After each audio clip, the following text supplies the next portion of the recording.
big welcome to everybody who's come tonight. I'm sure we'll get a few more people trickling in as we get started.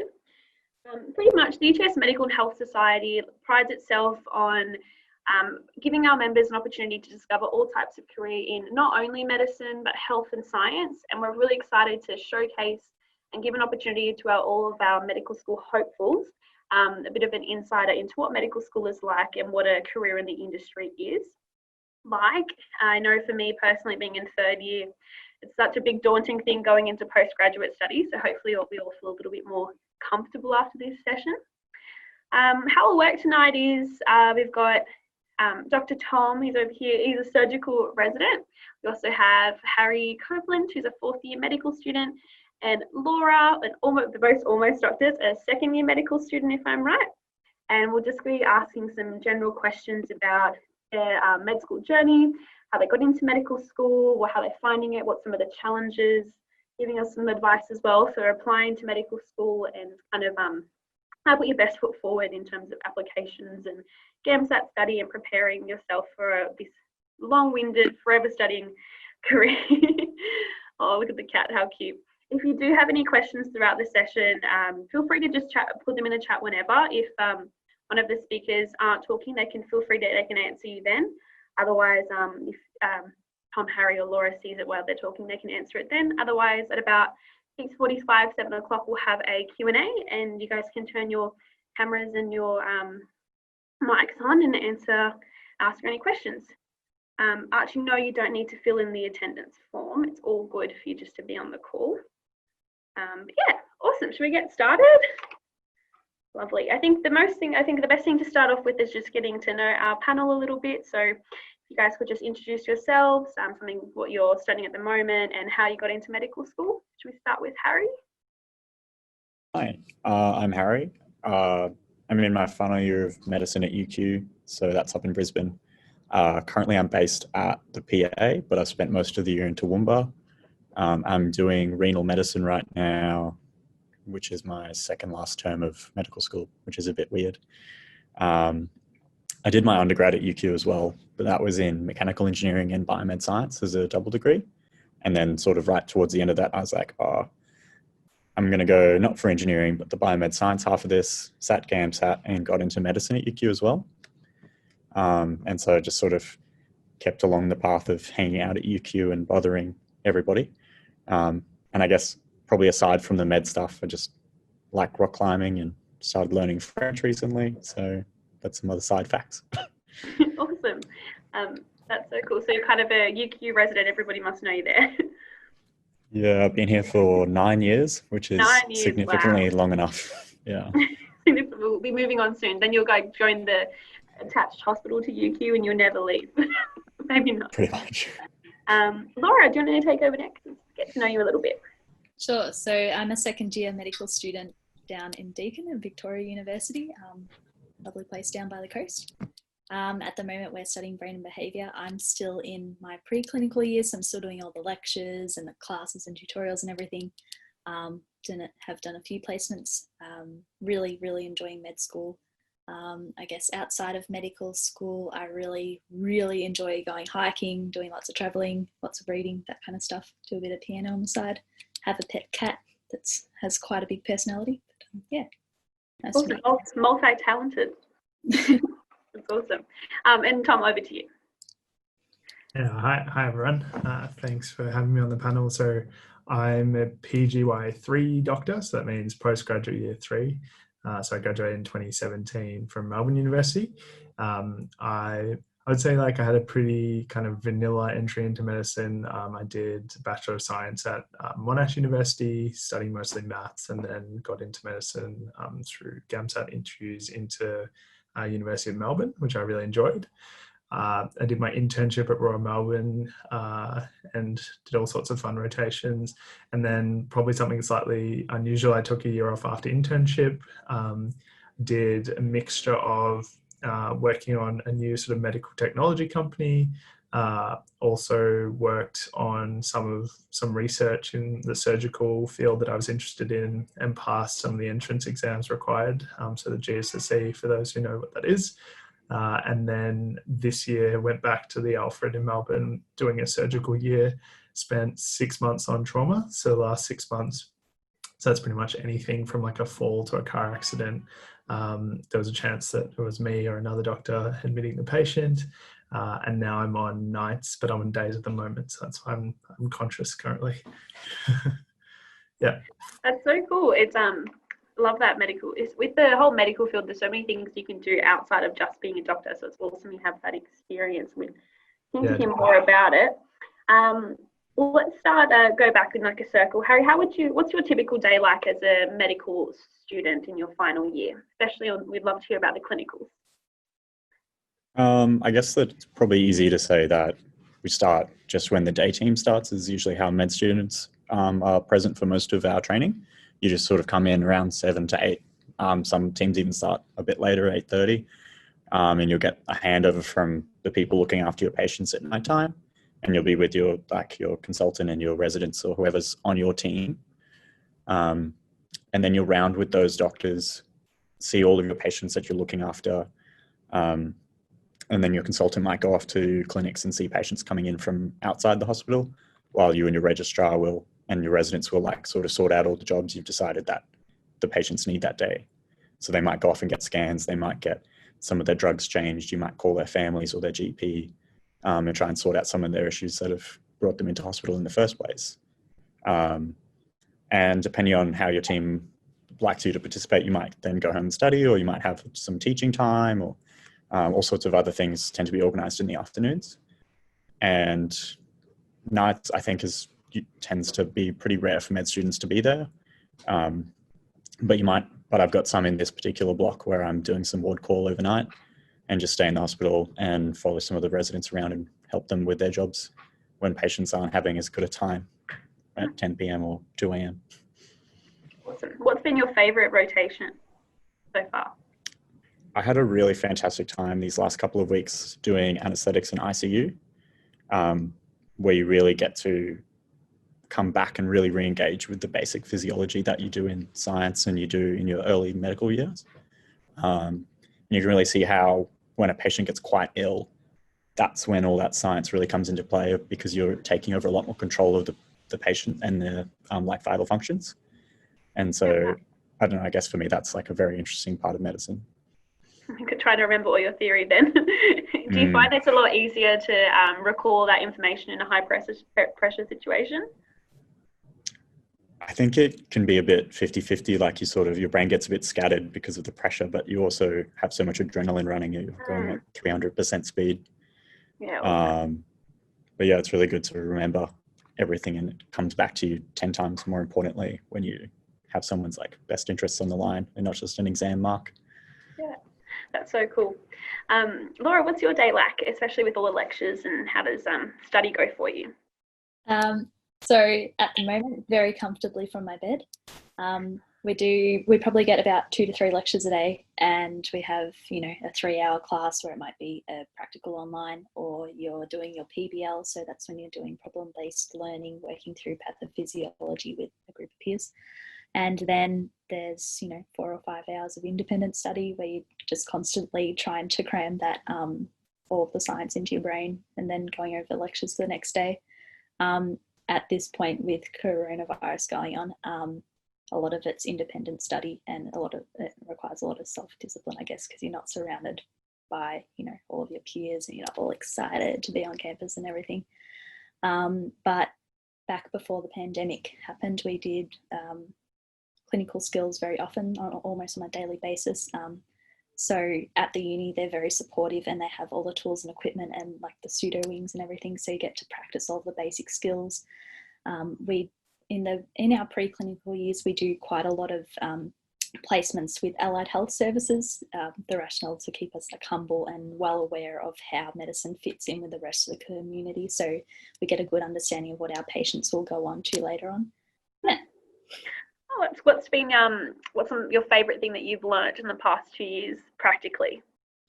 Oh, I think anytime we get to go into the pseudo-wing and we get to learn how to do injections or like take the blood pressure, all of those really preliminary like foundation skills, that's also I'm a doctor now. yeah, woohoo. Get the name badge, get steth on, all of it's amazing. That's so cool. Tom, what's your day like? Must be very different to the study. Yeah, definitely.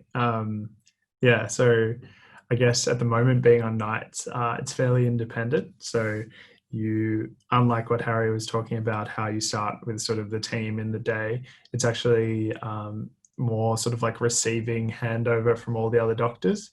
So I cover like 7 different surgical units overnight. So basically what cover means is all the patients that are currently under, plastics, burns, colorectal, like all these sort of really specialized units.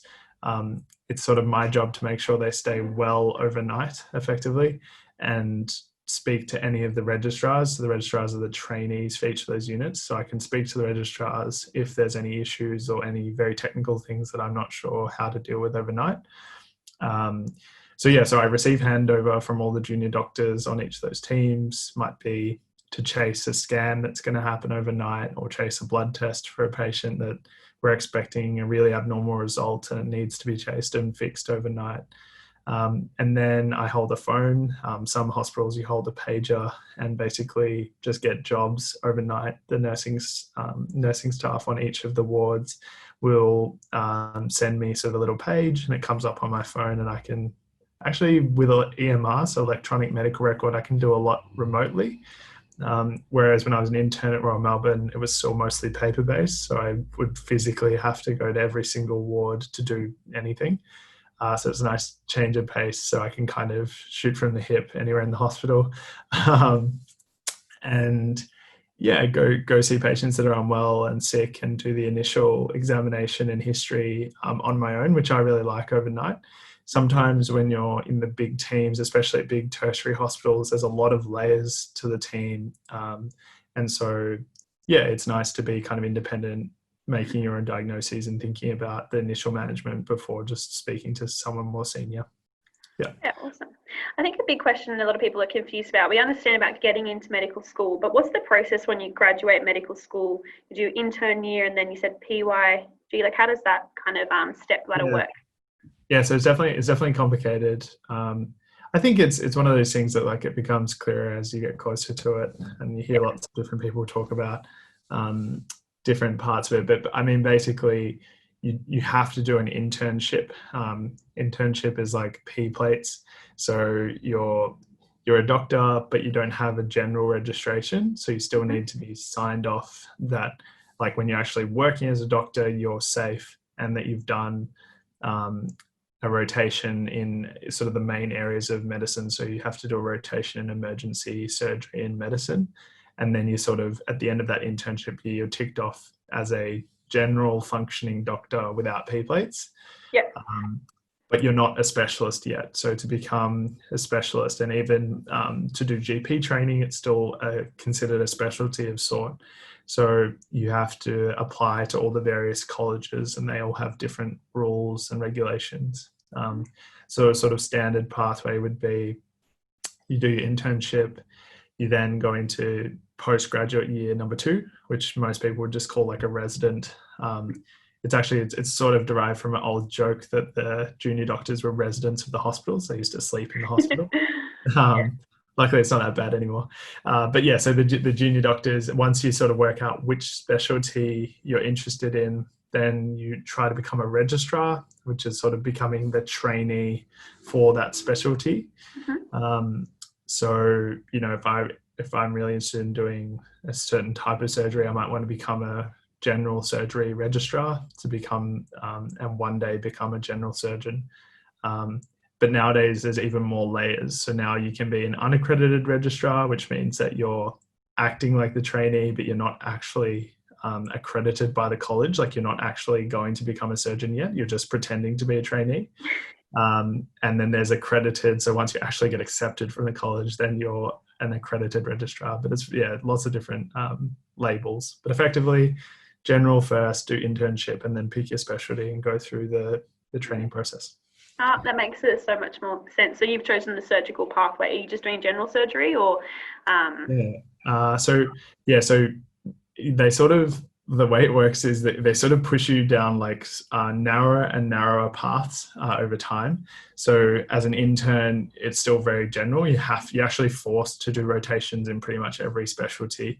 And then usually in PGY2, so postgraduate year 2 and PGY3, you have sort of like the funnel starts to get a bit sharper. So you have to pick usually medicine, surgery, like emergency and critical care. Or you can also pick like a general kind of mixed year if you're interested in GP. That's often a common choice. So you get sort of a diversity of experience. And then, yeah, later on, so after a couple of years in the surgery bucket, then you're kind of expected to pick like a specific surgery that you're interested in.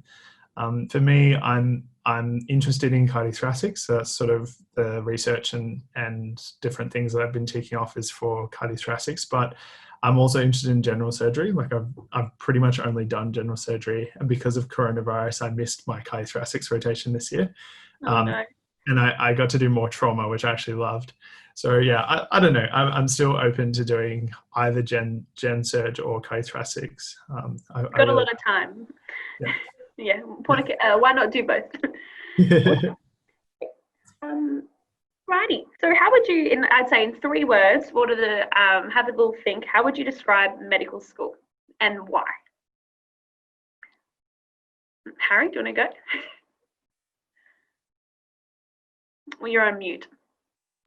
3 words is a bit tough for Maybe a 4 sentence. years of your life. Yeah. But I guess it's been such a good opportunity to learn so many interesting things and actually apply them to helping people in such a practical way at the end of the day. It's like making a full impact on someone's life and growing that way. Why did you choose to go into medicine outside of anything else? I loved the science of it, and that's what really drew me to it, because I was doing biomedical science and engineering, and there's so many layers between the work you do and the actual impact it has on people's lives, and the feedback cycle's not there. Whereas in medicine, it's what I know, what I do with that knowledge, the impact it has, and I can see all those steps, and you can actually change your behavior and what you know based on what actually happens at the end of the day. Immediate results there and see how they impact that. Laura, how would you describe your medical school experience right now? 4 words, like every dreamy cliche ever. Everyone's really lovely. All of the teachers are super passionate. Yeah, it's just an incredibly challenging and incredible environment to be in. And yeah, very lucky. Did you get into medical school straight away after undergraduate? No, so I did an honours year. I was really interested. I was one of those people that was tipping between looking into research because I came from biomed background. So I spent my year doing neuroinflamm in neonatology, and that was super interesting, and I'm still looking into that on the side of my medical degree at the moment. But yeah, it's definitely absolutely incredible being able to understand all the kind of science that's involved in the body and then being able to like pay it forward and help everyone else out. Yeah, awesome. I love you have to appreciate research as a doctor because like that's where everything comes from for us. So cool. And Tom, how would you describe your medical school experience from years back? Yeah, I was thinking about the 3 words. I mean, so it was definitely challenging from the perspective of just the amount of knowledge you have to sort of process and learn. I think it's a big jump from like a significantly big jump from undergrad in terms of memorization. Yeah, I think it's definitely... Harry's nodding. Yeah, it's definitely a lot more. It's also, I think the hardest thing about the early years of medicine, like it's easy for me with context, but it's really hard early on to know what matters and why. So you often get taught like a lot. You'll get taught like, 400 lectures or something ridiculous. But, realistically, like the actual amount of information is probably similar to undergrad, but like sorting through the mess is very hard. Yeah, I don't know. I think maybe one theme that wasn't covered by the other guys is like sort of, I guess, like the human side. So you get to see, you get like an inside look at how people are in, some of their darkest moments. You also have the sort of fortunate position to be able to go through like a sort of, I guess, like an emotional and empathetic maturity with a bunch of colleagues, and learn about yourself and others and how people experience pain and suffering and difficult things. So that was definitely an interesting and exciting opportunity. That medicine is fairly unique. I think, like, you know, there are other specialties, engineering and other things that are very challenging academically, but the really intense kind of personal side is very specific to medicine. So I found that very valuable. Yeah, hits you in the heart sometimes. Yeah, definitely. Especially if you're a really empathetic person. I think everybody who wants to go into medical school feels for others.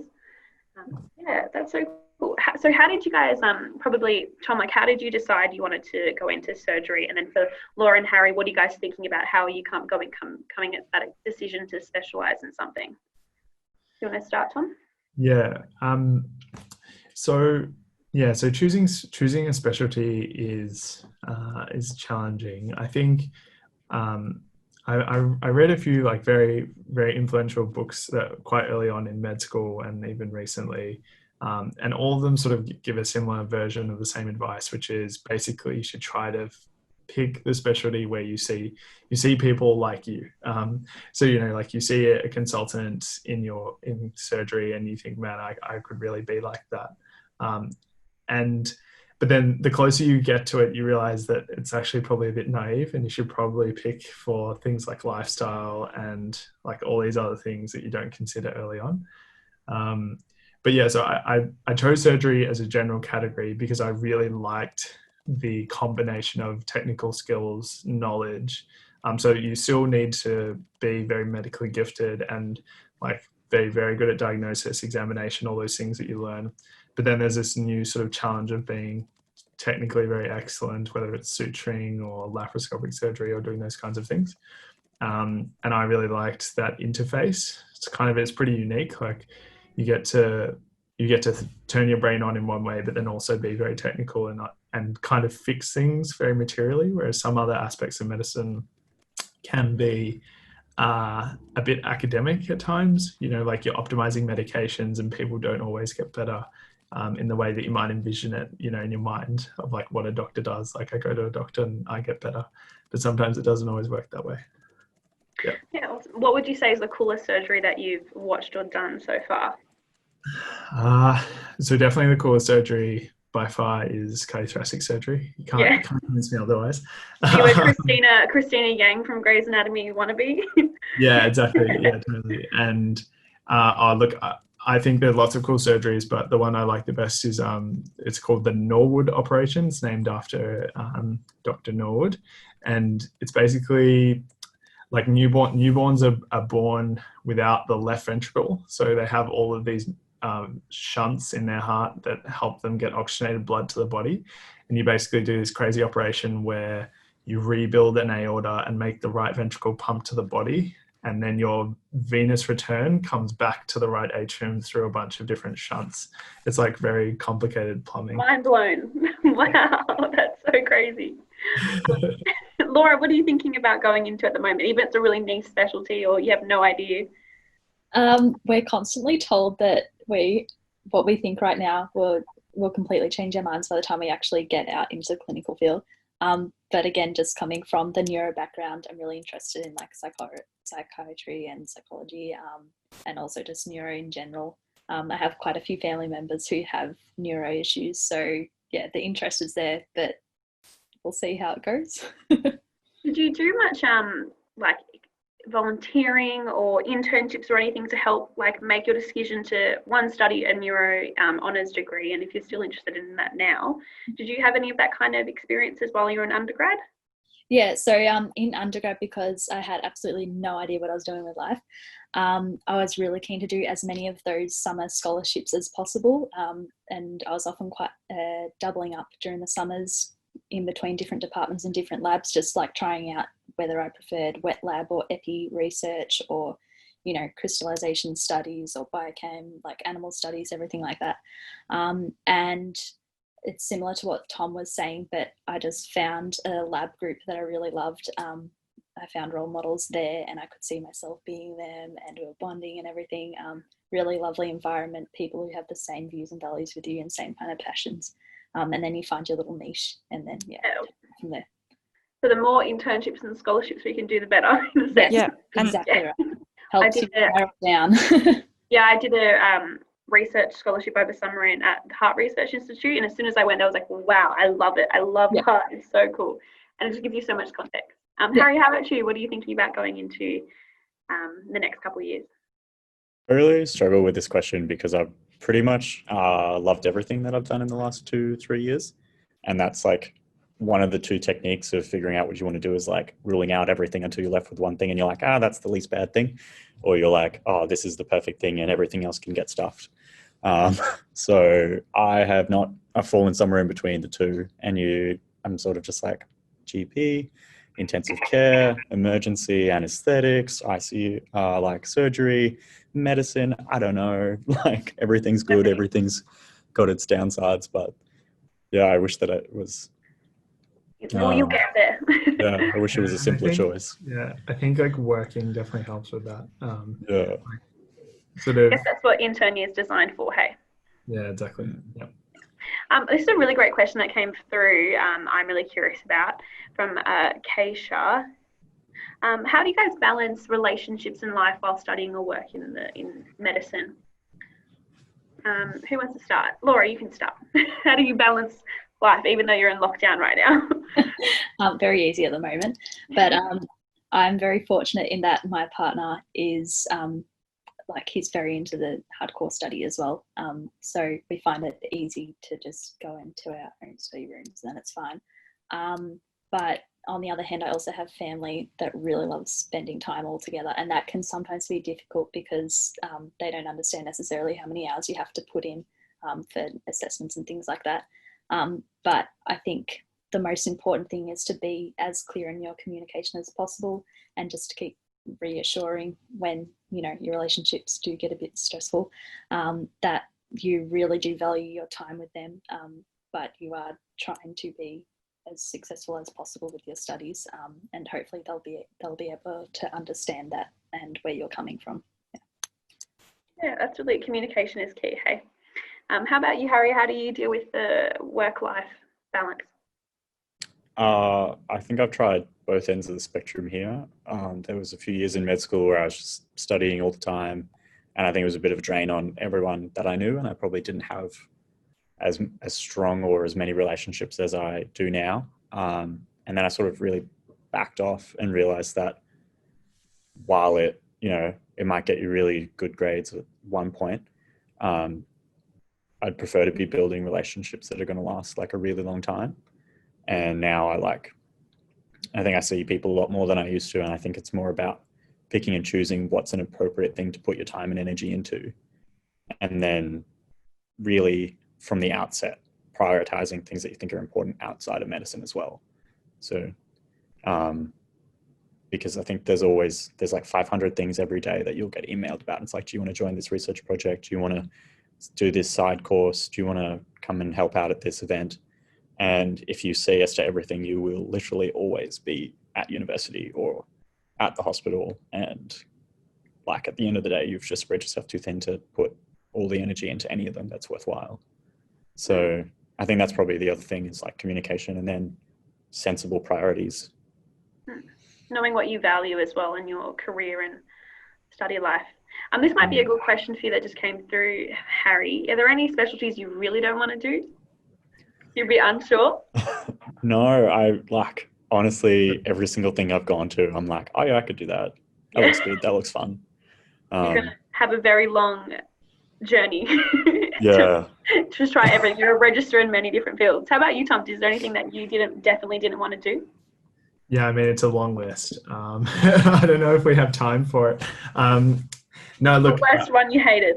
So like your empathy and darkness on inverse curves. So like the darkness just increases the more years you spend in medicine. So there are definitely things that I don't want to do, but I don't want to poison everyone that's excited and bright-eyed about their medical careers. But I don't know. So I'm the kind of, as a person, I like things being very efficient and effective. And in particular, when something's not being done in a a way that makes sense. I like having like kind of red light feedback. Like I like people to just tell me like, why don't we do it this way? Or why don't we do it another way?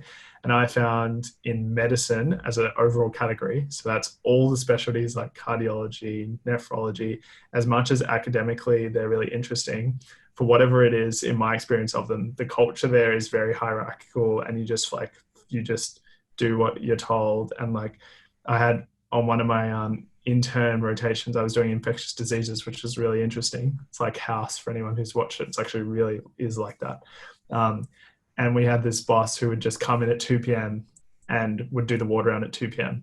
because that's like just what happened, and no one said otherwise. And my registrar really wanted to do infectious diseases, so she was constantly trying to impress him. So what we would do is we would get in at 8 o'clock. Her and I would ward round on all the patients, make provisional plans, but not actually implement the plans.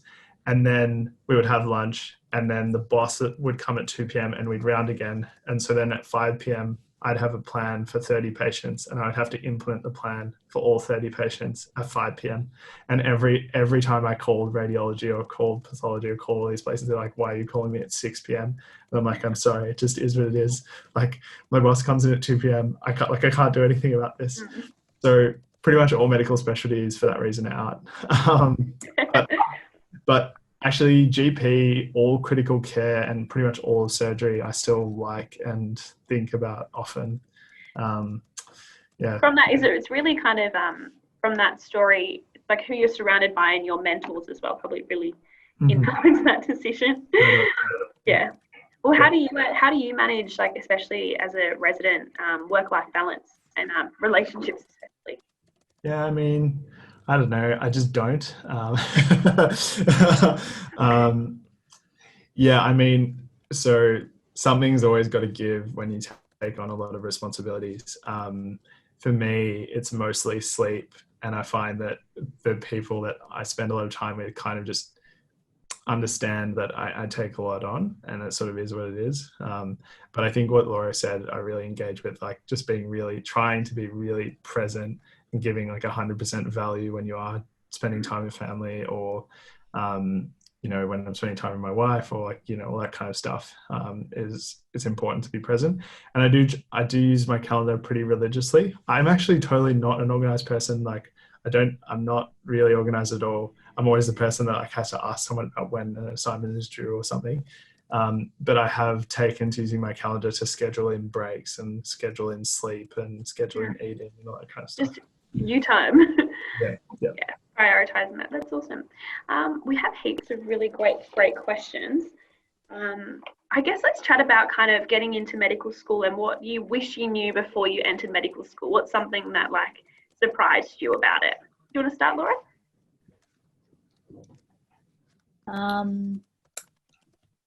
Or even with the whole GAMSAT GPA journey, whatever. I think I'm one of those people who are very good at stalking people online, kind of thing. You're an FBI agent. Yeah. So, like all of those, like people sharing life in the day as a medical student, things like that. I'm really glad I watched lots of those, because I feel like it gave me a really good perspective into what it would be like. I think the workload I was expecting, I actually wasn't expecting everyone to be as nice and as passionate as they were. I was expecting everyone to always be in their books and everything, I guess. But I guess you're vetted for your personality when you kind of enter med school. So that was a nice surprise. But yeah, for me, there wasn't anything too surprising. But again, I still have quite a few years to go. So, in terms of, say, like emotional stress in the first 2 years of medical school, would you say it's quite significant because you have so much content to learn?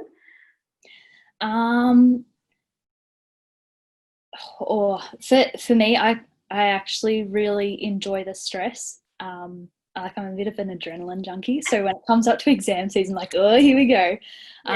Like there definitely is a high workload content, but that's just the kind of personality I have. I really enjoy that kind of environment. No, it's, I don't know, it's what it is. Yeah, cool. It seems like you really love the path you've chosen, regardless. Harry, what do you think was the biggest surprise you got when entering medical school? Like I just said in the chat, I think the biggest surprise to me was how much everyone compares themselves to everyone else, which I think wasn't so much a factor in engineering. It just seemed like everyone was a little bit more doing their own thing and everyone sort of took different electives and things. Whereas medicine, because it's such a straight shot from beginning to end, internship and onwards, everyone's sort of following the same path for so long that I think it's a lot easier to say like, oh, we're both in third year. Why has that guy got this and I'm only doing this? Or, you know, I think it's so like you inherently assume you can compare yourself to other people because you think that there's more crossover. But I think that the realization is probably that it's just as hard, or everyone is just as different as in other degrees. And, you know, every fourth year is very different. So like, I think it's a false assumption that when you're in first year and you start comparing yourself to other people, you've got very different backgrounds, you've got very different approaches, mentalities, dreams and aspirations at the end of med school as well. So I think you sort of have to take your own like inevitable comparisons to other people just with this massive grain of salt, that like you don't want to be that guy, you want to be yourself and you want to be the best doctor you can be, which is very different to who else anyone else is going to be. Yeah, wow. Do you think that because there is that kind of predisposition to comparing yourself to others, are people quite competitive in medical school, or does everyone work quite well together in terms of helping each other out with study? I found it's almost more like it depends who you're associating with, and like sort of where in the pipeline you are and things like that. Like, I don't think anyone would ever actively sabotage someone else. Yeah, okay. But I think, and in general, pretty much everyone I've ever talked to has always got time to chat about something you want to ask a question about. Never had anyone really be like, oh, I'm actually too busy to like go over this concept with you. So I think probably much less competitive than people imagine. Oh, cool. That's really good to know. And Tom, what do you think was the most surprising thing about medical school or residency to you? I don't know. Maybe just expanding on what Harry was talking about. I think I was definitely surprised at a lack of competitivity. You know, like they're always like, whenever you do anything right, there are going to be people who want to be the best at it. But I actually found there was a lot of people who were sort of like, it was like they got into medicine once I got into med school. So like, okay, I'm just like here to have fun, learn and make friends. Maybe that was just a group of people I hung out with, but I definitely found like, I was surprised at how much of medicine was more about the experience of going to medical school and like learning from other people and meeting doctors and following doctors and that kind of thing. And the assessments are always important because like you want to pass and you inevitably want to do well, but I didn't really care that much about being better than other people necessarily. Yeah. Do you just have to pass at the end of the day, or is there like a whole you need to maintain a high GPA, or is that quite school dependent? So it's fairly school dependent. So when I went through at Melbourne University, every year was still assessed. And now they've changed to a model where your preclinical years, so your first year is just a pass-fail, and then your latter two clinical years are the ones that are marked. And I think Deakin is similar with the third year, which is the only clinical year being the one that matters. The reason that all of this stuff still matters is also location specific. So in Victoria, there's still a merit-based system for internship where you apply with your Z score, which is basically like where you rank in your medical school, and then you apply with your CV and all the other usual stuff. Whereas in other states, it's a random ballot. So there's no real incentive to being the ducks of your cohort because you're as likely to end up in Alice Springs as you are in, you know, wherever else. But it's really interesting. Like there's a whole kettle of fish. We could probably talk about the whole session just on the problems there, because if you make internship a random ballot, in my experience, in my second year, where you did your internship does actually matter for your subsequent jobs. And so it's not very fair. Like at some point, there has to be some layer of merit or something to actually divide candidates, especially if you're going for competitive specialties. And so I'm sure Laura has some interesting opinions, but I actually think that having assessments spread out over time makes more sense. Whereas if you do these pass-fail years, you actually create more stress and put more pressure on a single year, which I don't actually think is a good thing. but yeah, there's no perfect solution for all of this stuff. Very dependent on states and which school. I think I had a question, and how do you guys stay motivated? Maybe I think a bit more relevant to us is, how did you stay motivated when applying to medical school? In your last year sitting GAMSAT, like, did you guys have to do it many times, or how did you stay focused on your goals? Harry, you can start because your mic's not muted. I sat it once in the last year of my undergrad. And I was really fortunate that got me into a spot at UQ. Did you do the interview at UQ, or was this when interviews weren't? Yeah, many years pre-interview. Oh, okay. I think this is the first years this year have done an interview, and that's the earliest it's been. So it was very, for me, it was very streamlined because UQ is so GAMSAT heavy, and that you pretty much get a spot based on your GAMSAT and your GPA. So I think for me, it was more about that study before, in that summer before the GAMSAT, and knowing that, there's no guarantees, and no matter how well you think you're going to do, on the day, it can go really well or really terribly. Especially the first time, I think is really important. It's built up so much, and there's so much writing on it in your head that whether or not you've learned everything, it can still go very wrong, I suppose, not to scare anyone. Because I think obviously the more effort you put in, the better you'll feel on the day, and the less likely it is to go poorly, no matter how much work you put in. So sometimes it's a bit more about confidence. But I guess just studying for those sort of 3 months or 4 before sitting the exam is really important, and making sure you've covered everything that you want to cover before you go in.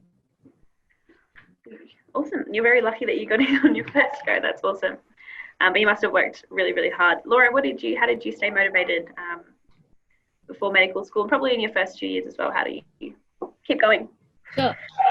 So for me, I think one of the biggest driving factors was constantly attending nights like these. So actually hearing from real doctors like Tom what the whole work situation was like, getting inspired that way, because it is really motivating hearing those everyday stories of how you're able to help others. And I guess also just going to lots of all of the medical society nights where they had all the information, and everyone there is just so excited about the prospect of getting into medicine. So you're kind of feeding off the energy and everything's buzzing.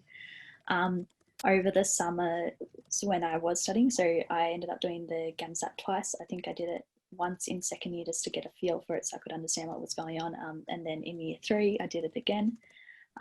It was definitely hard over summer to sacrifice all that beautiful sunshine. But I think it really helps when you keep watching videos like TED Talks and of actual doctors speaking about their everyday experiences to stay motivated, because you're seeing that tangible future, you're seeing what you could be like in a few years' time. But I feel like without watching those kind of videos, the dream just can sometimes seem a little bit too far away. You got to stay focused on the goal. It's not too far away. You can definitely. How do you stay motivated, Tom? Maybe it's been a while since you did GAMSAT, but how do you stay motivated throughout studies and work?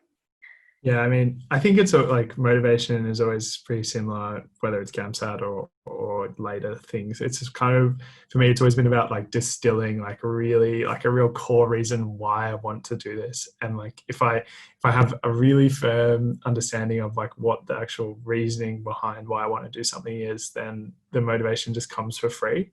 Mm-hmm. Whereas if there's kind of a vagueness as to why I want to do general surgery, or I don't know why I want to do stuff outside of medicine, then it always kind of falls apart. There needs to be something that's a value or something that's actually driving it. It's kind of the energy at the core.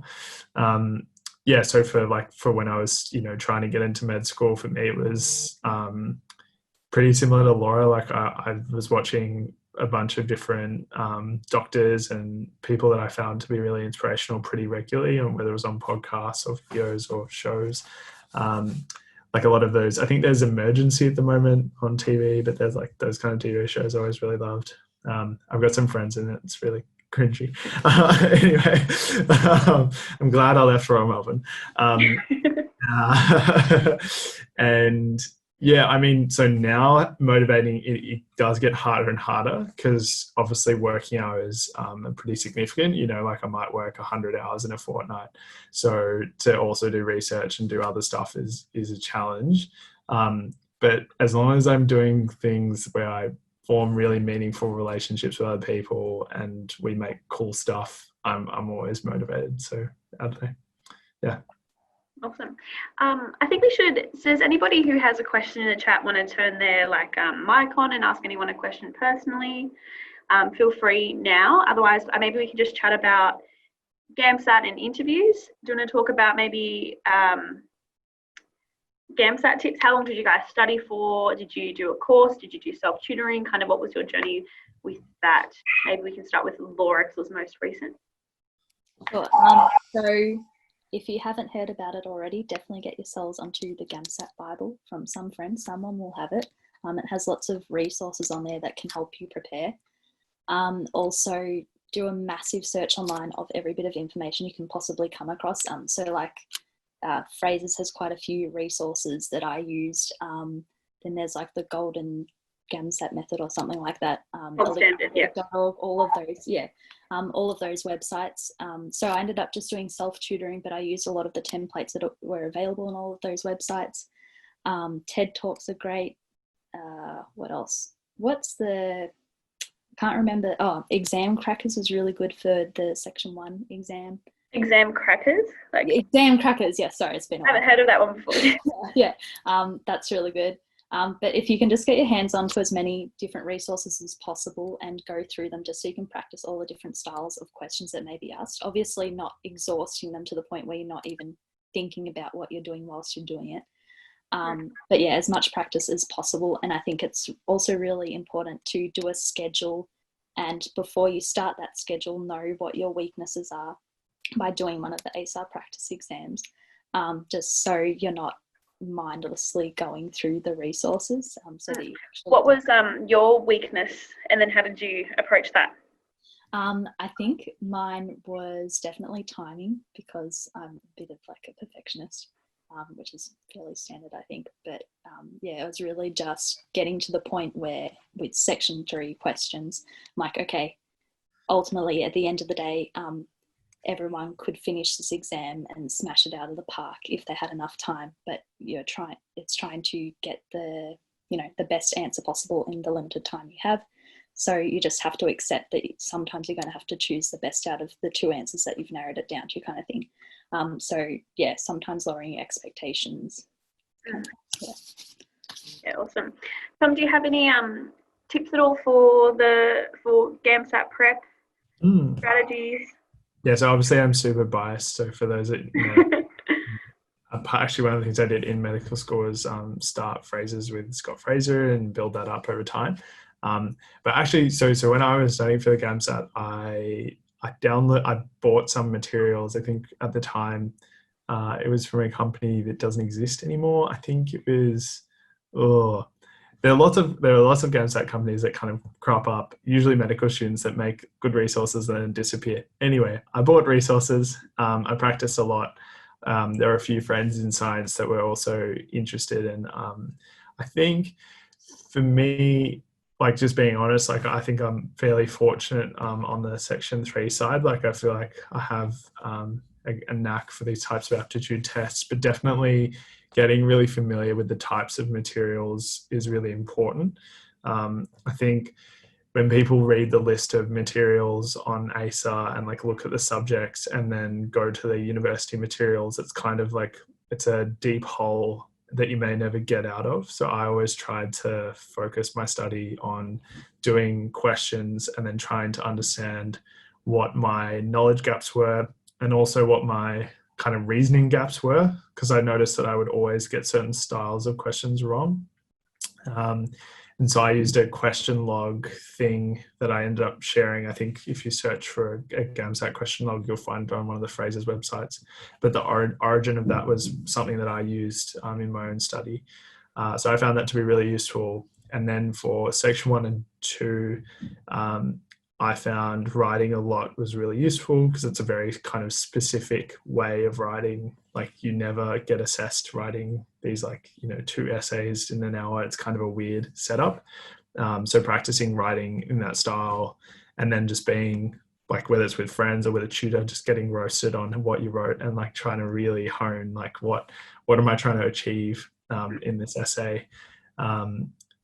And for section 1, again, lots of practice, lots of self-analysis. I used a question log as well, which is maybe a bit neurotic, but I found it useful. So with the question log, you would say like what type of question it was and like why you got it wrong. Like how did that kind of work? Yeah, it's sort of like there's, I think, like 5 columns. So like the first thing is just like, what's the question? First one is the answer I chose. How did I get it wrong? And then I tag them by subject. So is this, I don't know, like physical chemistry? Is this organic chemistry? And then I also tag them by reasoning. So is this a graphical question? Is this a long text question, a short text question? Because I found, I don't know, I just thought that, and it's definitely true that the GAMSAT, like those question types are structured in a fairly consistent, reproducible way. So if I was making mistakes on them in a reproducible way, if I could fix my reasoning, then I would actually get better across all of the graphical questions, not just like biology of cats or whatever, whatever. So random. Yeah. Remember I did a question and they gave me like the life cycle of like a mouse or something, and I was like, okay, no worries. You learn a lot in the exam while you're sitting in.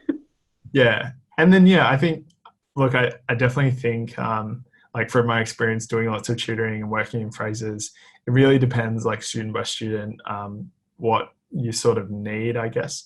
I think the really advantageous thing about a course is that it gives you a lot of structure and forces you into a commitment. Like I was trying to learn Spanish because my wife's Chilean, and I'd been listening a lot, and then I like kept on trying to study and I would just never do it. So then I just paid to do a course, and then like was basically forced because of the commitment to actually go, and I learned so much more than I ever would have on my own. And so I think for some people, especially if you've done the GAMSAT once or twice and kind of failed on your own, can be helpful to have that sort of externality that forces you to do the course. But yeah, that would be my advice. Sorry, lots of rambling. Yeah, awesome. Anything else like you'd like to add, Harry? Or what would you say the best, one of the best things that you did in your GAMSAT study? I think practice essays and practice questions in general just really reveal about your particular weaknesses and your logic, or where it is that you're going wrong with answering questions. So I really back everyone's advice about just doing stacks of practice questions.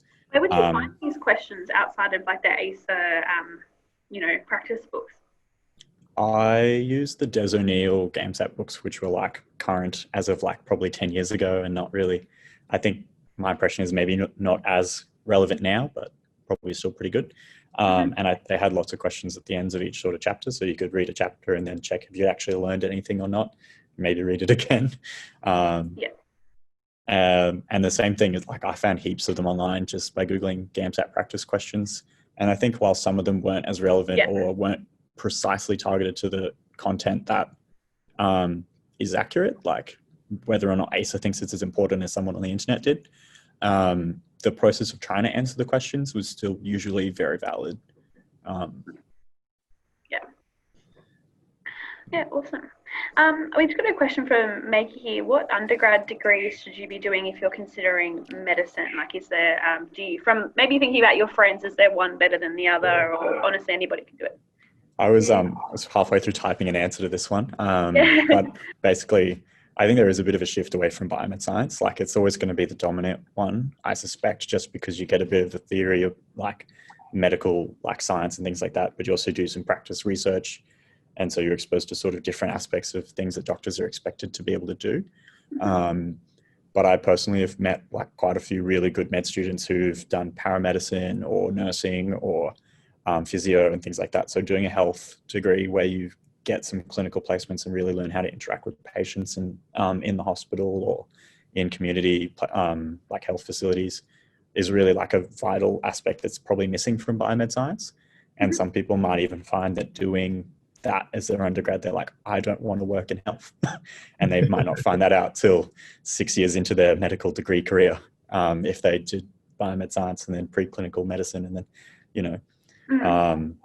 And I did engineering, so maybe there's a bit of bias there that I think you can do something completely unhealth related and still flourish in medicine and, you know, bring a very different attitude to how many people who have gone down the biomed science railroad feel about medicine. Yeah. So yeah, I think that you can pretty much do anything. Yeah, I have friends who did law and then got into medicine but they did have to do extra tutoring and support to cover the science side of GAMSAT. But they slayed section 2, like, so well. Tom, what about when you're tutoring students? What do you see, like, what's the benefits of doing a science versus humanities degree, or maybe choosing electives of subjects in, say, like organic chemistry? What would you recommend? I mean, so for the GAMSAT purposes, it's definitely advantageous to have done some science and biomedicine. It's not a strict requirement. It just makes everything way harder. So, you know, when you're walking into the exam to do your organic chemistry question, even if they explain the rules to you, you're up against people who have studied it, you know, for 2 years or something. So it just makes it that much harder. But I mean, with my non-GAMSAT brain, like not everything you do in life has to be associated with utility, you know, like it doesn't have to be just to get into medicine. Like I probably would have done something even more weird. So like I did science and I did maths because I really liked maths. But what I really wanted to do computer science, like that's what I was most interested in. But I thought it was too much of a diversion away from medicine, and I thought it'd be too hard to ever get back. And it's interesting, like ever since graduating, pretty much I've like been doing more and more computer science based stuff just because it's my interest. So yeah, it's interesting to see how your interests don't die, like sort of like what Laura was talking about, you know, like you have your interests and they persist, and medicine is interesting in that there's so many different avenues you can take. So for instance, like I'm working on a thing that's like a chatbot, and you can basically, it's a patient, it's a chatbot that is a patient. So if you're a doctor or a medical student, you can type and speak to it online and it'll speak back to you as a patient. And we've been working on it for a long time. That's really cool. Yeah, so anyway, I don't know. I would choose what you want to do. What are you interested in? If you're interested in doing medicine, then like a science or biomed makes a lot of sense. But if you have other interests, I would take the opportunity to explore it. You can always come back. Yeah, definitely. You can always even just combine things. Like I have a friend who does law and medical science, and she wants to go into the medical side of law. So it's always useful. Yeah. But yeah, that's really good advice. Maybe any other questions anyone has coming through? Let me just scroll through the chat. Otherwise, we can. I think there's an interesting one about the support in med. I know. Oh yes, I missed that one. I'll come back. I don't know. Does anyone else want to talk about it? So I think it's from Ava. What's the support like in medicine? I recently read This Is Going to Hurt by Adam Kay, and he describes poor psychological support and just general work culture in medicine. I can check out. Maybe someone else want to talk about it. How would you say the support is during like medical school, Laura? So at the moment, I'm really loving it. You know, every uni is going to be different, but down at Deakin, as Tom was mentioning before, we have pass-fail system for the first few years. So everyone collaborates really well, and all of the facilitators, like our tutor facilitators, they're all very friendly, kind of treat you like an auntie and uncle, have you over for dinners and everything. So the medical school I'm at does, you know, puts really great emphasis on supporting its students through. But, you know, maybe that changes through the clinical years. I'm hoping it's going to be a permanent change that just keeps on trickling through as all these new graduates keep on progressing. What do you think the support's been like, Harry? I think overall it's really like all the doctors you interact with who are associated with the med school really understand or try to understand what it's still like to be a med student, and try and engage still with how you probably feel where you're just a bit more adrift than a doctor who's been in the system for a few years and really knows where everything is or has feels a bit more comfortable in their job. So I think med students just in general are such like a amorphous blob ready to be shaped that we can feel a bit, I guess, cut adrift. And so I think that I've had a few doctors who really understood that we do need a bit more support than a junior doctor, especially just in terms of like knowing where everyone is or why they're doing things. But then you'll get people who've totally divorced and have totally forgotten what that's like. And that can be a bit more of a struggle to deal with. And then that's when it's really important that you've spent your medical degree like also building relationships with other students and faculty who are on the more supportive end of the spectrum, because if you've got issues or don't feel supported in a particular rotation, like it's really important you've got other people to lean on or get advice from.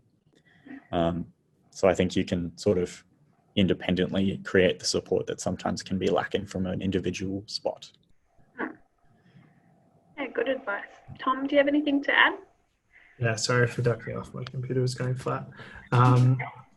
Yeah, I think, I mean, there are different ways that medicine is stressful. So an example would be like staffing on certain jobs is can always be very difficult in the public health system.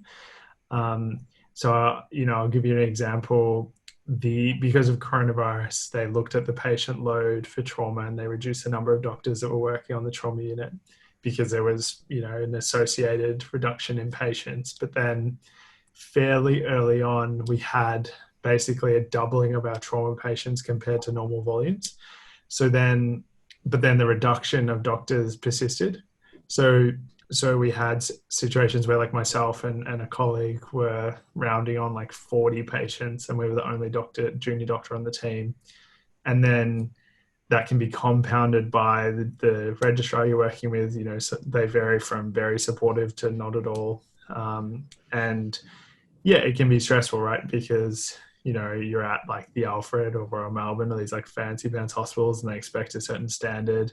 And then, like you come back to the patient the next day and nothing's happened, and it's because like physically there's just not enough hours in the day. Like if I worked non-stop until we started rounding the next day, I wouldn't have been able to do everything that was on my to-do list. So there's just the work volume that can be stressful. I think the psychological part of it is also about your just coping strategies. So like given an unlimited amount of work that you'll never ever be able to do, just assume that as default, right? That's like the minimum. Then like what are your actual strategies for dealing with that situation? And like different personality types have very different approaches to how they deal with that kind of situation. The most I'd say protective kind of personalities are the ones where you just kind of take it in your stride, you triage, you do all the things that you can. If you get negative feedback or people are giving pushback, you're just honest and transparent about why things didn't happen, and it's sort of water off your back. All the way to the people that kind of absorb everything and take everything on in a really personal way and like, feel very upset and guilty about not getting everything done in time and take everything very personally. And everyone falls on somewhere in that spectrum. And so if you're in a situation where you've got a lot of work, you don't have your sort of that absorber type personality, you take things personally, it can be a very toxic situation. And I find in general, most of the seniors are fairly numb to it because they've worked in these systems for so long that they just like, they don't have a good spider sense kind of for like when people are struggling or feeling upset. But I think the most important thing in that is having really supportive juniors. And I think the awareness over the last sort of 5 to 10 years, having support officers in medical schools and having ethical and sort of like mental health be present in your teaching from day dot really helps, because like pretty much every single junior doctor I've worked with in the last 6 months has cried at some point in the office. But like that, the fact that we have cried together is good. If we weren't having those open kind of, relationships and being really warm with each other, I think it'd be more concerning. And so often when you hear those really devastating stories, it's mostly people who just didn't feel like they had anyone to share their struggles with. and it's not always terrible, you know, like it can feel that way, but there's still mostly what we do is really fun, and people, I don't know, I find it really enjoyable and rewarding. Yeah. Really got to prioritize your mental health sometimes. If you're not mentally stable, then you're not going to get through. Yeah, and I think like probably my favorite experience from this year was there was one of our interns was like completely overwhelmed, and it was lunchtime and we were all eating, and one of the registrars who was on like the numb end of the spectrum was like, oh, can you just like order this chest x-ray? And she's like, nah, fuck it, I'm having lunch, I don't care. And I was just like, I think we all cheered. It's like yes, go for lunch. Just to like, who cares? You know, the patients will still be there. But it's kind of like the expectations you set in your own head, I think. Yeah. Awesome. Do we have any other questions coming through, guys? Otherwise, I'll probably ask kind of our final questions and wrap it up a little bit. Feel free to put them in now. I guess like we're going to do a bit of a cliche question. What's like the biggest biggest piece of advice you'd give to someone wanting to go into medicine? What should they look into doing before medicine? How can like they know that this is the right career for them? I think that's a big question a lot of people have. Yeah, what's some advice you have for us wannabe doctors? Who would like to start? Laura, you can start. Again, watching videos, so Grey's Anatomy, if you think you could live that life, go for it. Of course, that's only one sector of medicine. There's also GP and everything else. Gosh, I guess also, like, if you're determined enough, at some point you're going to get through it. So even though GAMSAT just might seem like the most daunting experience ever that you could possibly conceive of, you know, if you're willing to go the extra mile and keep adapting your ways of learning and how you're answering the questions and things like that to the point where you can successfully complete it, it is inevitable that you're going to get into medicine. It's just a matter of when. So I think it's really important to just keep being your own cheerleader. It's going to happen at some point as long as you're committed. I love that. That's so good. Is there any experiences that you wish you did before medicine, Laura? Like looking back on it? Anything like travel the world or anything like that? What should we do before we get into medical school? I think absolutely it's essential through undergrad to really appreciate it for what it is. It's a time for when you can just muck around and enjoy your 20s, you know, your late teens and everything. So like travel absolutely as much as you can. Do exchange years because sometimes it can be a little bit difficult to do those exchange placements later on in your medical journey. So absolutely say yes to every social occasion you can, as long as it's not, you know, compromising your mental health and like study schedule and everything like that. But yeah, don't say no to anything. Yeah, awesome. Harry, what's your best piece of advice for a medical school hopeful? I think I wish I'd been more reassured that it was the right move. It feels very like hard to jump into the unknown and like really push yourself to study for GAMSAT and like work on your GPA and work on your CV and all these things that you're doing, worried about trying to get into med school. And you're always sort of wondering like, is this the right move? Should I be doing this? Should I be putting this energy elsewhere or like anything else? And I guess I just wish I'd been able to talk to more people who were like very confident that medicine was an awesome career where like at the end of the day, you can really feel good about what you've done. And I guess just for all of you, I would say that that's how I feel about it now at the end of med school. So, and I feel like Laura and Tom feel pretty similarly. They're really confident that they made the right call 2 and maybe 20 years ago for Tom. But so, yeah, like I think just in general, I was really doubting whether or not that energy was worth it, but I think it is. And when did you realize, like it clicked in your head that this was the right path for you? I did an exchange, so props for exchange, to Nottingham, where they do a lot of biomechanical engineering. And through that, they like got us into the hospital and we got to see like knee implants and eye implants and stuff go in. And I was like, oh, this is super neat. And I should definitely change my major and change my entire life plans and everything. So when I came home from the UK, I was like, hey, mum and dad, just so you know, I'm going to sign up for another 1,000,000 years of uni and everything's going to be a little bit different about my attitude. So yeah, that was a very life-changing experience. Everyone's life changes on elective and on exchange. Yeah, having those experiences is so important. Yeah. Tom, how about you? What's your best piece of advice? Yeah, I tend to agree with everyone. I think like a career in medicine has something for anyone, any personalities, like literally anything. Everything from completely non-clinical stuff all the way to very clinical things. So my advice would be to commit, like just commit. Like if you feel like, maybe it's something you want to do, then probably you should do it. And I think like making that, so, whether it's like signing up for the GAMSAT or, making that kind of conscious choice to actually commit to yourself is important, because it changes your behavior. It means that you've made some sort of commitment to it. You'll start preparing, you'll have that internal motivation because you're working towards something. And if you can do that fairly early on, I think it's quite helpful in terms of study, GPA, all these other things. Because I know a few people that were sort of teetering along and, like weren't too sure. And then by the time they sort of decided they wanted to do medicine, it was sort of a little late, probably a little bit too much partying during the undergrad exams, which is fine. But, just you got to do what you got to do, right? So, yeah, I would commit early, be assured that, being a doctor is amazing. You can take years off, you can do work for medical companies, you can do really clinical things, you can work as a locum. Like there's so much opportunity to be had in medicine.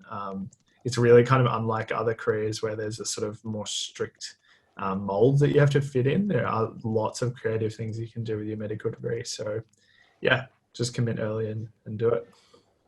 Yeah, awesome. I think we've got okay, one question on GPA. I think Laura and Harry have mentioned on it. I would just say, Myrna, it depends where you are as well within your journey. If you're in final year, consider doing an honours. Would you guys recommend that if your GPA is not good enough? Yeah, definitely. Master, it's with applications, do most universities take masters and honours in considerations? I do know it's quite different for each one. Did your uni take that into consideration? We put together a summary recently about Cool. what unis care about. What they're pretty, like, a lot of them is actually quite variable whether they care about your honours marks or not, and very few of them are interested in a coursework masters and things like that. Mm-hmm. So I'd be cautious more about the masters. But I think honours, a lot of them sort of just consider it an extra year of your bachelor's, so it tends to get rolled in a bit more. Yeah. And doing well on them is like more possible. You can really sink your teeth into it for a whole year. Yeah, honours is definitely a yes. I think the masters and PhD after that is a bit more dicey. They're like very specific unis that give you sort of points and bonuses for those additional things. But honours nearly always. And I know for Deakin, they take your first half of your honours as well, which is quite interesting. So if you do well in your first half, you get considered to be like a full marks basically for your GPA, which is quite cool. Yeah, awesome. Good things to think about. Also, remember, like, Notre Dame and Wollongong also have a portfolio, so you need to be a holistic student there. Did you guys move for medical school? That's another question we have. I didn't. I stayed at UQ. Yeah. Did you work throughout medical school, Harry? Like, how did you manage that for your living? Yeah, I was living out of home, but I was tutoring uni subjects. So I tutored some engineering courses and some like lower like biomed science courses and things like that for the first couple of years. And then last year I moved to Rockhampton, and this year I lived in Toowoomba, so I couldn't teach at the uni anymore. So I just sort of was a bit more frugal and lived off my Centrelink, which is more possible in a regional town, I think. Thank God for Centrelink. Also, the coronavirus supplement is lovely at the moment. Yeah, it's really supporting my like lucrative lifestyle of what, like $600 a week or something crazy. Yeah. Did you move for medical school, Tom, or did you stay in Melbourne? I stayed in Melbourne, but I guess to get at the point of that question, I would definitely move for medical school. I would take whatever you get. I know there are lots of reasons to stay in a place, dependence, relationships, family, all those kinds of things. But once you get the golden ticket that is a medical school offer, I would just take it and to run. Yeah. Is it? I'm a bit curious. If you study in a one state, do you have to practice in that state, or can you move anywhere? Is that hard to do? It's a good question. Who wants to take I guess like probably the only impact your med school state has is on internship applications. Mm-hmm. And then sort of following on to that, like the next year, it's a lot easier to stay at the hospital you're already working at. So sort of think about it as maybe signing on to do med school in 2-ish years in that state. But I found that a lot of people shift around the country in those junior doctor years, whether they're moving back to the city that they grew up in or where they want to do research or something. You know, like there are obviously lots of factors that influence where people move, and people move countries as well. That's a lot harder to manage, but you're registered across the country, like as your medical degree is. So there's no dramas there. But internship definitely isn't usually in the state you do study in. Yeah. Okay. There's sort of categories to it and tiers, like graduating from a high school in your state means that if you go to a different state for med school and come back, it can be a bit easier than trying to apply to, like if I graduated from Queensland high school, undergrad, med school. So like if I wanted to move to Melbourne next year for my internship, it'd be a lot harder than for Tom, who graduated from Uni Melbourne. Or Monash, Uni Melbourne. Laura, did you move for medical school, or how did you find that transition? Yeah, I did. So my family home's on one side of Victoria and Deakin is in Geelong on the other side of Victoria. So I found a share house because, when you start up with the unis, they're always going to start up a Facebook page that says, hey, here are all these housemates looking for places, and then they connect you to these places or whatever. So I got a share house with some friends, and I have a room up there, and then I was staying there during the week and then coming home for the weekends. And I think it's very manageable to be able to do that, and it helps you compartmentalize.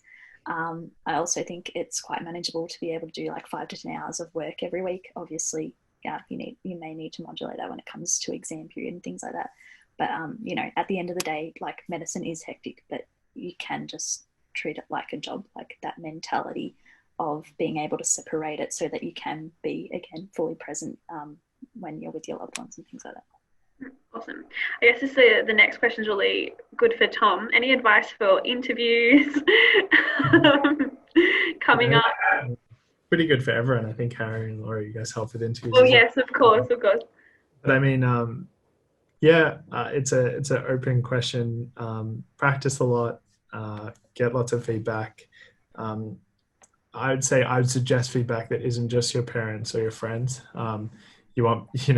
They're all going to think you're awesome. And your friends group will all have like really specific feedback because you all know each other really well, but it's good to get kind of strangers to listen to you. So, in non-coronavirus situations, that could literally be strangers. But pretty much anyone that'll listen. I know there are lots of Discord servers and Reddit and all these different places to find people to practice interview stations with.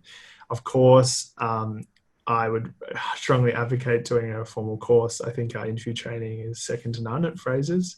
Our mocks are really fun. You learn a lot, and we see students grow pretty significantly through the process. But yeah, I don't really know. Like I actually would have probably done a course, but it didn't really exist at the time that I was doing it 20 years ago. So I just practiced a lot. And I had friends who were non-medical and who weren't like doing, so they didn't know anything about the process, and that was useful because they would just pick me up on like weird ways that I've approached questions and like have different ideas that weren't really medical centric. We might have a few people who don't know what the med school interview is like. Is it like a normal job interview, or is it like, I know it's a bit more than that. What's kind of the structure? Yeah, so in a normal situation, they're usually in-person interviews. Virtually every single university now does MMIs, which are multiple mini interview. So you go into a room for about 8 minutes with an interviewer. There'll be a station for that room. That'll be some sort of setup. So it might ask you why you want to do medicine, might be about public health, rural health, Indigenous health, teamwork, decision making, just kind of general medical ethics. So they'll give you a prompt like, tell us about a decision that you made that was really difficult and why it was difficult. And then you walk into the room and you start the station. And there'll be a couple of follow-ups and they mark you. And the idea of the multiple mini interview, the MMI, is that it's an objective station each time, so that each time you walk into the room, it's like the first time, and the interviewer will have a fresh opinion of you, so that you get a more objective assessment of your interview rather than having a long panel. I don't know, what were your experiences like, Harry and Laura? I confess that without the UQ interview process, it meant that I just turned up straight at the UQ medicine on day one, and I was like, oh, nice to meet the staff here. That's good.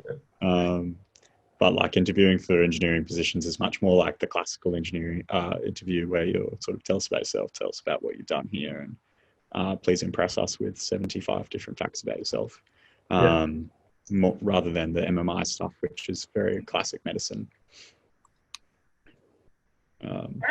But similar advice, prepare, know your answers to the questions you sort of already know you'll be asked, like why did you want to do medicine, what are examples of your strengths and weaknesses, and like good experiences that justify them.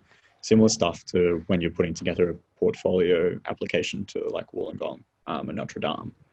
Like you can use those answers and know the uni values of that school, particularly like you're trying to present yourself to be the student that they want to take on as well as who you are.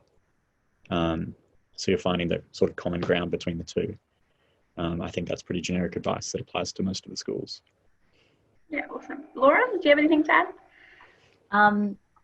Think outside the box. So I did a lot of summer job interviews, and they're great opportunities to practice talking about yourself, as long as you're not wasting their time. But anyway, it's really good exposure to practice talking about yourself, because sometimes that can be a bit of an uncomfortable experience. I also think it's really important to appreciate that a lot of the question types they're asking you, they have their story stem, but it's a type of question that a framework can be applied to. So if you can have a model of how you're going to think through each answer, that kind of helps you to fall back on when you do actually answer the question. During my application year, I ended up doing one mock interview with Fraser's, and like as in doing a session where you did a few rounds of different interviews, different questions and that was really helpful for me, because I'm one of those people who like stresses out when you do something for the first time. So that helped me to get into interview mode. All right, this is what it's going to be like when you're around people who are staring at you with intimidating stare and everything like that. So that was a really helpful experience for me. But yeah, just talking to lots of people, also reflecting heavily on your CV so you can know what to talk about, those kinds of things. Yeah. I guess being different is good in these kind of interviews. Yeah. And I think one last thing like that was really useful for me in internship interviews and like basically any competitive interview situation, it's really good to have like little highlight reels of like things that you've done and like interesting experiences. And actually you don't have to be too memorized, but just like practice explaining what those experiences were, why they were interesting, why they're different. Because if they're a little bit practiced, they'll come a bit more naturally and you'll kind of know like what the high and low points are to talk about. Whereas if it's like off the cuff every time, it's a bit risky. Like you might sort of describe it in a way that you didn't intend, or it sort of becomes rambly. So having those kind of little moments, like it's a bit artificial, but it is an easy way to understand the story of you if you can create those kind of highlight moments to explain your experiences. Yeah, awesome. All right. I guess like I would just say, oh, sorry. You just keep going. No, add to it, Harry. We're making a great time. I was just going to agree with Tom that like there's obviously a difference between like memorizing your answers to questions because you can't predict what they'll ask, but looking prepared and looking calm under pressure is like that doesn't look bad at all. Yeah. That's so good. Well, I think I can speak for everybody that this has been a really informative session. I've learned a lot. I just wanted to wrap things up and say a big thank you to Tom, Laura, and Harry. If everyone say thank you. I really appreciate you taking the time out for doing this for us. If you guys do have further questions, I'd love for you to, if you're not a UTS Medical and Health Society member, we have a GAMSAT support group where it's just a group of students who are all trying to get into medical school. So feel free to join that group. It's open to all UTS students. We add all of our opportunities with Frasers in there. So we do masterclasses, we do interview workshops, and they're all free. So if you do want to join a community where you feel supported in your journey to medical school and do have good connections with people like Harry, Tom and Laura, I definitely recommend joining that group and staying up to date with us. Yeah, so thank you so much all for coming. Any further things you guys, anyone wants to add? Yeah. No, not at all. Just thanks for having us. And yeah, awesome. Yeah. If you do guys want to check out any other courses mentioned or interview workshops, Fraser's interview, what's the title of your company called, Tom? Fraser's interview. Just Google Fraser's GAMSAT. Fraser's GAMSAT. You can go on their website. They have heaps of free stuff like roadmaps to study guides to the question banks that Tom was talking. So definitely check it out. And yeah, big thank you to everybody. Hope everyone had a great night. And if you have any questions, feel free to reach out, and hopefully we can help you out with that. Okay. Awesome. Thank you so much. Thanks, everybody. Bye all.